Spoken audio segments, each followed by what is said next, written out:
ইসরায়েলের নিষ্ঠুরতায় প্রাণ গেছে আরও ৩৫ নিরীহ ফিলিস্তিনির। তাদের আর্তনাদ কেউ শোনেনি। এবার কি ইসরায়েলের বর্বরতার বিচারের দায়িত্ব প্রকৃতি নিজের কাঁধেই তুলে নিয়েছে?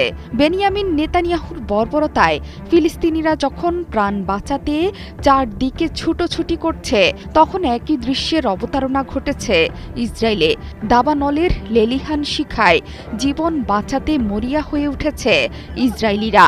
সড়কের একপাশে দাউ দাউ করে জ্বলছে দাবানল, অন্যদিকে দাবানল থেকে বাঁচতে ছুটছে গাড়ি। যান চলাচলের ব্যস্ততাকে ছাপিয়ে গেছে ইসরায়েলিদের আর্তনাদ। বর্তমানে দাবানলের লেলিহান শিখায় দিশাহারা অবস্থা ইসরায়েলি নাগরিকদের। জাতীয় জরুরি অবস্থা ঘোষণা হলেও ভয়ানক এই আগুন থেকে রক্ষা নেই ইসরায়েলিদের। তারা যেদিকেই যাচ্ছে সেদিকে